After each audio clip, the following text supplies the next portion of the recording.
Welcome to our channel. కుంభరాశుల వారికి ఆర్థికంగా రేపటి నుంచి విశేషమైనటువంటి ఫలితాలు రాబోతూ ఉన్నాయి.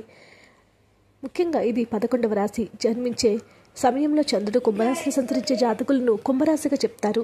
కుంభరాశి వారికి చాలా ముఖ్యమైనగా ఉండబోతోంది. మీ ప్రేమ, వృత్తి, డబ్బు, ఆరోగ్యం వంటి జీవితంలో వివిధ అంశాల్లో గణనీయమైన పురోగతి ఉంటుంది. మార్పులని స్వీకరించి కొత్త అవకాశాలను తెచ్చుకుంటారు. ముఖ్యంగా మీ ప్రేమ జీవితం, మీ భావాలను నియంత్రించుకోవాలి. మీ సంబంధంలో ఉంటే మీ భావాలను వ్యక్తీకరించండి. మీ భాగస్వామి అవసరాలను అర్థం చేసుకోవడం వల్ల మీరు సులభం కావచ్చు. అవివాహిత కుంభరాశి వ్యక్తులకు ఒక ఫంక్షన్కి లేదా ఈవెంట్ ద్వారా ఆసక్తికరమైన వ్యక్తిని కలుసుకుంటారు. ఓపెన్ హార్ట్తో ఉండండి. మీ నిజ స్వరూపాన్ని బహిర్గతం చేయడం సిద్ధంగా ఉండండి. మీ నిజాయితీ మీ సంబంధాలను బలోపేతం చేస్తుంది. జీవిత భాగస్వామితో ఆత్మీయ క్షణాలను గడుపుతారు. మీకు మీ వినూత్న ఆలోచనలతో నిండి ఉంటారు. మీ పని ప్రాంతంలో సమస్యలు ఎదుర్కోవడంతో మీకు సహాయపడుతుంది. సహోద్యోగులతో కలిసి పనిచేయడం వల్ల కొత్త విషయాలు నేర్చుకుంటారు. ప్రాజెక్ట్ నిర్వహణలో మీ చొరవ మీ విజన్ ప్రశంసలు అందుకుంటుంది. ఉత్తమ పనితీరు కనబరుస్తారు. ఫీడ్బ్యాక్ వినేందుకు సిద్ధంగా ఉండండి. ఇది మీ వృత్తిపరమైన ఎదుగుదలను మెరుగుపరుస్తుంది. కొత్త కెరీర్ అవకాశాలు తరపుచరుస్తుంది. ముఖ్యంగా భావోద్వేగ సుష్ఠత చాలా ముఖ్యము. మానసిక విశ్రాంతి మీ ఆరోగ్యాన్ని మేలు చేస్తుంది. యోగా, ధ్యానం లేదా ఏదైనా కొత్త వ్యాయామం ద్వారా కొత్త అనారోగ్య సమస్యలను అవరోధించడానికి ఇది అద్భుతమైన సమయం. మీ మానసిక ఆరోగ్యంపై శ్రద్ధ పెట్టండి. ఒత్తిడిని తగ్గించడానికి మీ జర్నలింగ్ చేయడానికి ప్రయత్నించండి. సమతుల్యంగా ముఖ్యంగా విశ్రాంతి తీసుకోండి. మీకు సమయం లభించే చూసుకోండి. స్వీయ సంరక్షణ ప్రాధాన్యత ఇవ్వడం మిమ్మల్ని ఆరోగ్యంగా ఉంచుతుంది.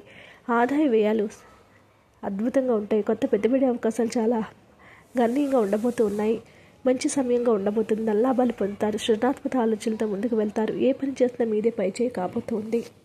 ఇంకా సింహరాశిలో ఉండేటటువంటి కాలం 5వ తేదీ నుంచి 22 వరకు కూడా వక్రీకరణ చెంది ఉంటారు. 22 సాయంత్రం నుంచి కర్కాటకం నుంచి వెళ్ళిన తర్వాత కూడా వక్రీకరణ స్థితిలో 25 వరకు ఉండి 29, 30, 31 తేదీలలో వక్రీకరణ అనేది ఉంటుంది. కర్కాటకంలో ఉంటాడు. యోగకారకుడు కుంభరాశి వారికి శుక్రగ్రహం. అలాంటి శుక్రగ్రహము శుద్ధ నవమాధిపతి అవుతూ ఉంటాడు. కేంద్ర కోణాధిపతి ఆయన 7వ స్థానంలో 24 ఆగస్టు వరకు కూడా సంచారం చేసి 25 ఆగస్టు నుంచి కూడా అష్టమ స్థానానికి సంచారం చేస్తూ ఉంటారు. కన్యారాశిలో స్థితిని పొందుతూ ఉంటారు. రాహు ద్వితీయంలో ఉంటారు. కేతువు అష్టమంలో ఉంటారు. ఇది గ్రహస్థితి అనేది కొనసాగుతూ ఫలితాలు ఏ విధంగా ఉండబోతున్నాయి? మొదటిగా విద్యార్థులను కనుక తీసుకున్నట్లయితే యోగకారకుడైనటువంటి శుక్రగ్రహంతో ఉన్నాడు. విద్యార్థులకు ఎంతో అద్భుతంగా ఉండబోతుంది. ఖచ్చితంగా ఎంతో అద్భుతంగానే ఉంటుంది. కానీ వక్రీకరించింది బుధగ్రహం కాబట్టి కొంత కమ్యూనికేషన్ లో జాగ్రత్తగా చూస్ చేసుకుంటే మంచిది. మీరు రాయబోయేటటువంటి ఎగ్జామ్స్ కావచ్చు, మీరు అప్లై చేసేటటువంటి ఏదైనా అప్లికేషన్ అనేది ఫిల్ చేసేటటువంటి అప్లికేషన్ కావచ్చు, యూనివర్సిటీకి అప్లై చేసేటటువంటి విషయాల్లో కావచ్చు, లేకపోతే విదేశాలకు ట్రాన్సాక్షన్స్ కి మెయిల్ చేసేటప్పుడు కొంచెం చెక్ చేసుకొని చేసుకోండి. అల్టిమేట్ గా ఉండబోతుంది. ముఖ్యంగా బుధగ్రహం యొక్క స్థితి ఏదైతే ఉందో ఈ యొక్క స్థితి అనేది ఎప్పుడైతే 6వ స్థానానికి వెళుతూ ఉంటుంది, ఆగస్టు 23వ తేదీ దాటిన తర్వాత నుంచి కూడా విద్యార్థులు కొంచెం విద్యలో ఫోకస్ అనేది ఉంటుంది. ఫోకస్ అయితే ఉండాలి. కొంచెం డైవర్షన్ అయ్యే అవకాశం ఉంటుంది. కాబట్టి బుధుడి మీద రాహు చూస్తూ ఉంటాడు. కాబట్టి మాసాంతం చివరి వారంలో కొంచెం కేర్ఫుల్ గా ఉంటే సరిపోతుంది. విద్యార్థులు బహుదూరం వెళ్లి చదువుకునేటువంటి అవకాశాలు మాత్రం చాలా మెండుగానే కనిపిస్తూ ఉన్నాయి. అదేవిధంగా వృత్తిలో ఎంతో అద్భుతంగా రాణిస్తారు. దశమాధిపతి ఎవరనంటే వృత్తికి సంబంధించినటువంటి గ్రహం కుజగ్రహము. ఆయన 4వ స్థానంలో గురుడితో లాభాధిపతితో గురుడితో కలిసి మీ యొక్క వృత్తి స్థానాన్ని వీక్షిస్తూ ఉన్నాడు. 10, 11వ స్థానాధిపతి చూస్తూ ఉన్నాడు అంటే చాలా మంచిదని చెప్పాలి. గురుడు ఎక్స్ప్లెయిన్ చేసే గ్రహం. మీ యొక్క వృత్తిలో అనేది ఎక్స్పెన్స్ అనేది ఉంటుంది. మంచి మార్పులనేవి వస్తూ ఉంటాయి. బాగా కష్టపడి పనిచేస్తూ ఉంటాయి. మీ యొక్క ఎనర్జీ లెవెల్స్ అనేవి చాలా అద్భుతంగా ఉంటాయి. పైవారు మీ యొక్క సుపీరియర్స్ అనేది మిమ్మల్ని అబ్జర్వ్ చేస్తూ ఉంటారు. మీకు ఏదైనా అప్రిషియేషన్, పొగడ్తలు లాంటివి కూడా అన్ని కూడా అందిపుచ్చుకునేటువంటి అవకాశాలు చాలా ఎక్కువగా కనిపిస్తూ ఉన్నాయి. మీరు వర్క్ హార్డ్ చేయండి. సిన్సియర్ గా ప్రయత్నం చేస్తూ ఉండండి. ఎలాంటి ఇబ్బందులు అనేవి లేవు. 27 నుంచి ఈ యొక్క కుజగ్రహం ఏదైతే ఉందో పంచమాధిపతిలో ప్రయాణం చేస్తూ ఉన్నప్పుడు ఈ యొక్క వృత్తి నుంచి అష్టమ స్థానంలో సంచారం చేస్తూ ఉంటాడు. కొంతమంది జాబ్ చేంజ్ కావచ్చు, వృత్తిలో మార్పులు చేర్పులు అనేవి చేసుకోవడానికి కూడా అవకాశాలు అనేవి ఏర్పడుతూ ఉంటాయి. కొంతమంది బదిలీలో అయ్యేటువంటి అవకాశాలు కూడా ఏర్పడుతూ ఉంటాయి. ముఖ్యంగా చెప్పాలనంటే ఎప్పటి నుంచో మీరు మంచి మార్పు కోసం ఎదురు చూస్తూ ఉన్నట్లయితే కనుక హైయర్ ప్యాకేజ్ వచ్చినా సరే కొంతమంది వెళ్ళిపోవచ్చు. ఎలా అయితే మొత్తం మీద ఎంతో పాజిటివ్ ఉండబోతూ ఉంది. ఉద్యోగంలో కూడా ఎన్నో మార్పులనే ఉండబోతూ ఉన్నాయి. 6వ స్థానంలో రవిగ్రహం సంచారం చేస్తూ ఉన్నారు. ముఖ్యంగా గవర్నమెంట్ ఆపర్చునిటీస్ అనేవి అధికంగా రావడానికి అవకాశాలు చాలా ఎక్కువగా కనిపిస్తూ ఉన్నాయి. నోటిఫికేషన్ పడడం కావచ్చు, ఏదైనా గవర్నమెంట్ ఎగ్జామ్స్ కి రాయటం లాంటివి కావచ్చు, ఇన్వాల్వ్మెంట్ అనేది చాలా ఎక్కువగా కనిపిస్తూ ఉంది. ముఖ్యంగా ఈ యొక్క కుంభరాశి జాతకులకు ఎంతో అద్భుతమైనటువంటి రోజులు మునుముందు కనిపిస్తూ ఉన్నాయి. వ్యాపారంలో కనుక చూసుకున్నట్లయితే వ్యాపార స్థానంలో బుధుడు మరియు శుక్రుడు ఉన్నారు కాబట్టి వ్యాపారం చాలా అద్భుతంగానే ఉంటుంది. పెద్ద ఒడిదుడుకులనేవే లేకుండా ఉంటుంది. ఎప్పటి వరకు అంటే 3వ వారం వరకు అని చెప్పవచ్చు. మీకు వ్యాపారంలో కొత్త కొత్త పరిచయాలు ఏర్పడుతూ ఉంటాయి. వారి ద్వారా మరికొంత కాంట్రాక్ట్స్ రావటం లాంటివి ఉంటూ ఉంటాయి. ఎప్పుడైతే రవి కూడా తన యొక్క స్వస్థానానికి వస్తూ ఉంటారు, సింహరాశి వారికి వ్యాపారంలో మరింత అభివృద్ధి అనేది కనపడుతూ ఉంది. వ్యాపార విస్తరణ చొచ్చుకుపోవటం లాంటివి చాలా ఎక్కువగా కనిపిస్తూ ఉన్నాయి. మీకు ఎవరైనా సరే కొత్త వారు వ్యాపార పరంగా జాబ్లో జాయిన్ అయ్యేటువంటి అవకాశాలు కూడా చాలా ఎక్కువగా కనిపిస్తూ ఉన్నాయి. ఆర్థిక సంబంధమైనటువంటి విషయాలు ఏవైతే ఉన్నాయో అవన్నీ కూడా కుంభరాశి జాతకులకు ఏ విధంగా ఉండబోతున్నాయని కనుక తీసుకున్నట్లయితే ముఖ్యంగా ద్వితీయంలో లాభాన్ని చూస్తూ ఉంటారు.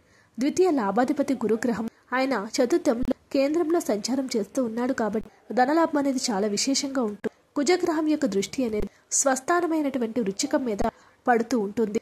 అసలైన చతుర్థంలో కొనసాగుతూ ఉన్న ప్రాపర్టీస్ ద్వారా లాభాలు రావటం, భూములు కొనుగోలు ద్వారా వ్యాపారాలు కొంతమంది చేస్తూ ఉంటారు, ట్రాన్సాక్షన్స్ అనేవి చేస్తూ ఉంటారు. అవన్నీ కూడా మీకు ఎన్నో లాభాలను మీకు తీసుకురాబోతూ ఉంది. అదేవిధంగా రాహుగ్రహం కూడా ఈ యొక్క కుంభరాశి జాతకులు ద్వితీయంలో సంచారం చేస్తూ ఉన్నారు. డబ్బులని వస్తూ ఉన్నాయి. ఎక్కడ పోగు చేయాలి, ఎలా ఇన్వెస్ట్ చేయాలి అనేవి ఈ రాశి వారికి కొంత డైనమాని ఇస్తూ ఉంటాయి. కాబట్టి ప్రాపర్గా ఇన్వెస్ట్ కనుక చేసుకుంటూ ఉన్నట్లు మంచిదని చెప్పొచ్చు. డైలీ మీకు ఆర్థిక అభివృద్ధి అనేది పెరుగుతూ ఉంటుంది.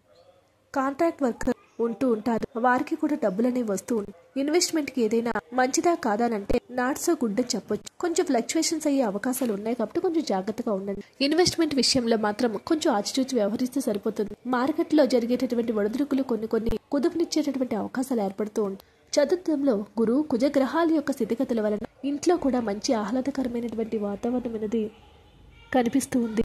బంధుమిత్రుల యొక్క సమాగమనము ఉంటుంది. ప్రయాణాలు కూడా చేయడానికి అవకాశాలు ఉన్నాయి. కంఫర్ట్ జోన్ అయితే చాలా ఎక్కువగా కనిపిస్తూ ఉంది. మదర్ హెల్త్ యొక్క విషయంలో కూడా చాలా బాగుంటుందని చెప్పవచ్చు. చిల్డ్రన్స్ విషయంలో సంతాన సంబంధమైనటువంటి విషయాలు కనుక తీసుకున్నట్లే పంచమాధిపతి బుధ గ్రహము 7వ స్థానంలో శుక్రునితో కలిసి యోగకారక స్థితిలో సంచారం చేస్తూ ఉన్నాడు కాబట్టి బహుదూరంలో ఉన్నటువంటి మీ యొక్క సంతానం యొక్క ఒడిదుడుకుల నుంచి బయటపడతారు. ఎంతో అద్భుతమైనటువంటి రోజులు మీకు రాబోతూ మీ యొక్క సంతానం విషయము తీసుకున్నట్లయితే విద్యలో కావచ్చు, ఆటపాటల్లో కావచ్చు అద్భుతంగా రాణిస్తబోతూ ఉన్నారు. పంచమాధిపతి 6లో సంచారం చేస్తాడు. 23 దాటిన తర్వాత లవ్ అండ్ ఎఫెక్షన్ లాంటివి ఎక్కువగా ఫీల్ అవుతూ ఉంటారు. మీ యొక్క రహస్యాధిపతి శని భగవానుడు మీ యొక్క రాశిలో సంచారం చేస్తూ ఉన్నారు. రవి గ్రహము కూడా మనకు 17 నుంచి జాయిన్ అవుతూ ఉంటారు సింహరాశిలో. కాబట్టి శని రవి గ్రహాలు శుభ దృష్టి వల్ల కొంచెం యోగాలు వచ్చేటటువంటి యోగాలు ఎక్కువగా కనిపిస్తూ వైవాహిక జీవితంలో ఉన్నటువంటి ఒడిదుడుకులు ఏవైతే ఉన్నాయో అవన్నీ సమసిపోతాయి. ఆరోగ్యపరమైనటువంటి విషయాలు రహస్యాధిపతి శని భగవానుడు వక్రీకరించి ఉన్నాడు. మీకు ఇబ్బంది అయితే లేదు. ఇక్కడ ద్వితీయంలో రాహువు సంచారం చేస్తూ ఉన్నారు. తీసుకున్నటువంటి ఫుడ్ హ్యాబిట్ విషయంలో కాస్త జాగ్రత్తగా ఉంది. ఫుడ్ హ్యాబిట్స్ కనుక కరెక్ట్ గా కనుక ఉన్నట్లయితే ఎలాంటి పెద్దగా ఇబ్బందులు పెట్టేటువంటి అవకాశాలు లేవు. శుక్రుడు కూడా యోగకారకుడని చెప్పొచ్చు. మీ యొక్క రాశిపై దృష్టి పెడుతూ ఉంటారు కాబట్టి బాగుంటుంది. స్త్రీలకు కూడా యోగిస్తుందని చెప్పొచ్చు. ఏదేమైనప్పటికీ కూడా ఈ యొక్క కుంభరాశి వారికి ఆగస్టు మాసంలో విపరీతమైనటువంటి యోగాలు రావడానికి అవకాశాలు చాలా ఎక్కువగానే కనిపిస్తూ ఉన్నాయి. వీడియో నచ్చితే లైక్ చేయండి. మరిన్ని వీడియోస్ కోసం మా ఛానల్ సబ్స్క్రైబ్ చేసుకోండి.